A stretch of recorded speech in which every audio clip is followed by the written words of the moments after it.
到紫薯可能是女孩子们的最爱，尤其是减肥的女生，为了保持身材，就拿它当主食。今天我就用紫薯配上大米粉和糯米粉做一道美食，应该是很多人儿时的回忆哦。一起继续往下看吧。将米粉和糯米粉按照5:1的比例倒入大碗中，搅拌均匀。紫薯洗干净之后，削去外皮，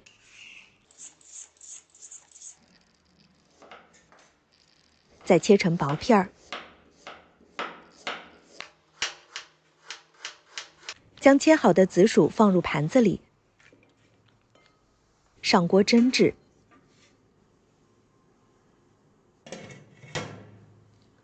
蒸到盘子里的紫薯能够用筷子轻松戳进去，就取出来。挖出2勺紫薯放入大碗中，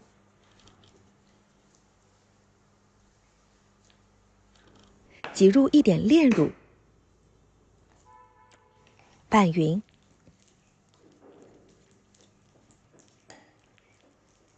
加少许的牛奶，搅拌均匀，调成紫色的奶糊。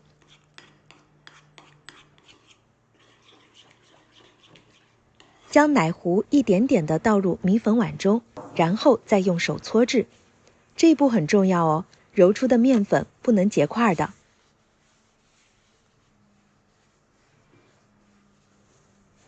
将米粉调到能握成团，轻轻一捏就能散开的状态。用密一点的漏勺将搓好的米粉过筛一遍。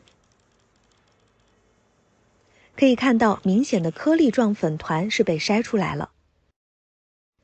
取一个深一点的空盘子，放入一块挤干水分的湿布垫在盘子里，倒入米粉。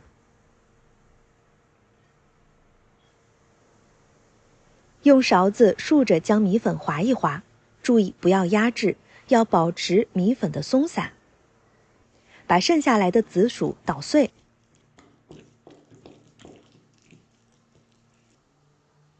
加一点炼乳和牛奶，搅拌均匀。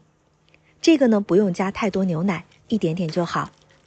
调成比原先的紫薯泥稍微顺滑一点就好了。把紫薯泥挤在中间。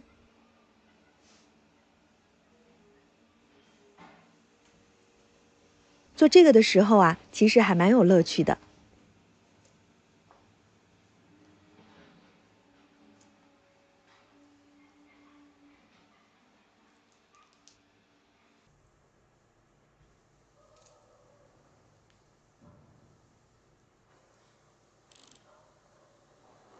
最后再铺上一层筛过的米粉。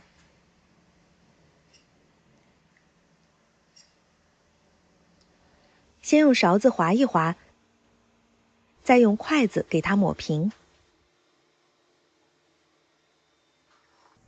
将边缘的湿布覆盖在米粉上面，你也可以不用布，用布呢是为了方便脱模。接着我们上锅蒸制，盖上锅盖蒸15到20分钟。蒸好以后取出来，拿掉表面的布。这个时候是不是不太好看？不要着急，可以在切小块食用的时候呢，修一下形状。当然了，根据自己喜欢的形状切，不一定要按照我这个来。记得关注懒人厨房哦，每天都会跟你分享美食。这道紫薯松糕就做好了，松松软软的，特别好吃。不知道小时候的你有没有吃过这个呢？